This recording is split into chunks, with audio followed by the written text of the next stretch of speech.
नमस्कार, आप सभी दर्शकों का स्वागत है एक बार फिर से हमारे यूट्यूब चैनल संगीता जी दमन में। दोस्तों, आज के इस वीडियो में मैं बात कर रही हूँ स्वामी प्रसाद मौर्य के राजनीतिक भविष्य में को लेकर। जो राजनीति में स्वामी प्रसाद मौर्य कहीं ना कहीं इस बार के लोकसभा चुनाव में बड़े झटके खाते हुए नजर आए। जी हाँ दोस्तों, जिसका साथ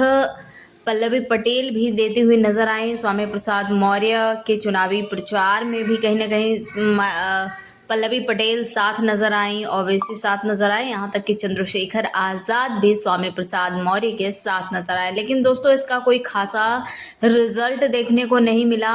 स्वामी प्रसाद मौर्य ने समाजवादी पार्टी से इस्तीफा देकर कहीं ना कहीं अपने ही फैसले पर पछताते हुए नजर आए।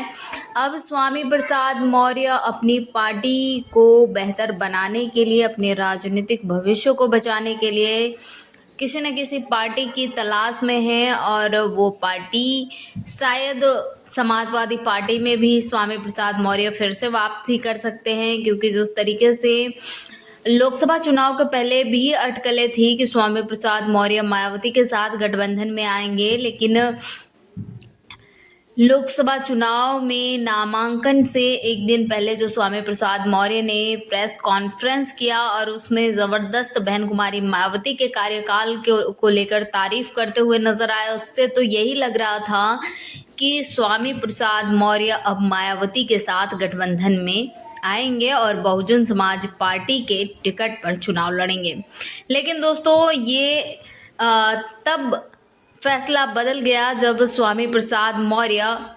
राष्ट्रीय सोशलिस्ट समाज पार्टी के टिकट पर अपना पर्चा दाखिल कर दिए, जिससे चर्चाएं तेज हो गई, हलचल मच गई उत्तर प्रदेश की सियासत में। जिसके बाद स्वामी प्रसाद मौर्य लगातार अपनी पार्टी को पार्टी का जनाधार बनाने के लिए, मजबूत करने के लिए, राष्ट्रीय सोशलिस्ट समाज पार्टी को बेहतर राष्ट्रीय स्तर पर बनाने के लिए स्वामी प्रसाद मौर्य लगातार संघर्ष करते हुए नजर आए, लेकिन जिसका कोई खासा रिजल्ट देखने को नहीं मिला। अब स्वामी प्रसाद उपचुनाव में लगातार ये स्वामी प्रसाद मौर्य को लेकर कयास चल रहे हैं, अटकलें जारी है कि स्वामी प्रसाद मौर्य एक बार फिर से मायावती की ओर रुख कर सकते हैं, बहुजन समाज पार्टी की ओर रुख कर सकते हैं। लेकिन जिस तरीके से मायावती भी अपने जनाधार को बचाने के लिए, अपने जनाधार को मजबूत करने के लिए कहीं ना कहीं मायावती एक बार फिर से स्वामी प्रसाद मौर्य के साथ आ सकती हैं, क्योंकि लोकसभा चुनाव में मायावती को भी बीते लोकसभा चुनाव में मायावती को भी बहुत बड़ा झटका लगा। लोकसभा चुनाव में मायावती एक भी सीट पर जीत हासिल नहीं कर पाई, क्योंकि बहुत सारे प्रत्याशियों का जमानत जब्त हो गया और एक बार फिर से बसपा का वोट प्रतिशत घटता हुआ नजर आया। दोस्तों, ये कहीं ना कहीं वोट प्रतिशत चंद्रशेखर आज़ाद खींचने का काम किए, क्योंकि पहली ही बार चुनाव लड़ने के बाद चंद्रशेखर आज़ाद नगीना से सांसद बने और लगातार अब आज़ाद समाज पार्टी में एक नई उम्मीद जग गई है, जिसके बाद लगातार चंद्रशेखर आज़ाद भी अपने पार्टी को राष्ट्रीय स्तर पर बनाने के लिए, बढ़ाने के लिए लगातार हर क्षेत्र में चुनावी जनसभाएं करते हुए नजर आ रहे हैं। और आज़ाद समाज पार्टी में एक उम्मीद, एक जीत की जश्न है, और जिसके बाद कार्यकर्ताएं अपने जोश और उम्मीद से काम करते हुए नजर आ रहे हैं। वहीं मायावती की बात करें तो लोकसभा चुनाव के हार के बाद मायावती भी लगातार अपनी पार्टी को मजबूत करने के लिए, अपनी पार्टी को बेहतर बनाने के लिए, बहुजन समाज पार्टी को लगातार मजबूत करने के लिए कहीं ना कहीं हरियाणा में भी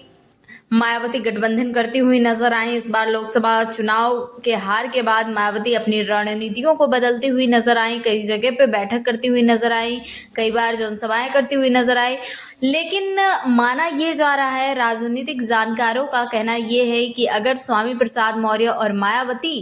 अगर एक साथ आते हैं तो कहीं ना कहीं जो बहुजन समाज पार्टी मायावती जो है जनसभाएं नहीं कर पाती हैं। कहीं ना कहीं आकाश आनंद जो अपने कदम फूंक फूंक कर रखते हैं, तो ये कहीं ना कहीं स्वामी प्रसाद मौर्य के आने से, उनके बेबाक अंदाज से कहीं ना कहीं बहुजन समाज पार्टी को मजबूती मिलती हुई नजर आएगी और मायावती का जो जनाधार खत्म होता हुआ नजर आ रहा है, वो कहीं ना कहीं एक बार फिर से मजबूत होने का काम करेगा और स्वामी प्रसाद मौर्य एक बार फिर से बहुजन समाज पार्टी को राष्ट्रीय स्तर पर मजबूत करने का काम कर सकते हैं। दोस्तों, जिस तरीके से संघमित्रा मौर्य भारतीय जनता पार्टी में है, कहीं ना कहीं संघमित्रा मौर्य को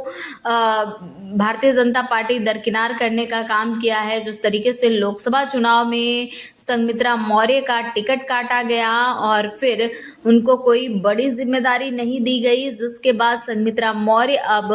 भारतीय जनता पार्टी से नाराज चल रही हैं और कहीं ना कहीं स्वामी प्रसाद मौर्य के साथ ही संघमित्रा मौर्य बहुजन समाज पार्टी में शामिल हो सकते हैं।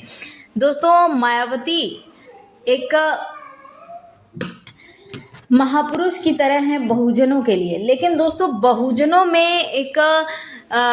क्रांति तब निकल कर आया जब ST/SC आरक्षण पर खतरा मंडराया और एक बार फिर से बसपा कार्यकर्ता सड़कों पर उतरे और बहुजन समाज पार्टी को कहीं ना कहीं एक बार फिर से मजबूत होता हुआ दिखाई दिया, जिसके बाद भारतीय जनता पार्टी के कान खड़े हो गए, खतरे महसूस होने लगे। इस पर आपका क्या कुछ कहना है, हमें कमेंट सेक्शन में ज़रूर बताएं। मिलेंगे नेक्स्ट वीडियो के साथ। नमस्कार।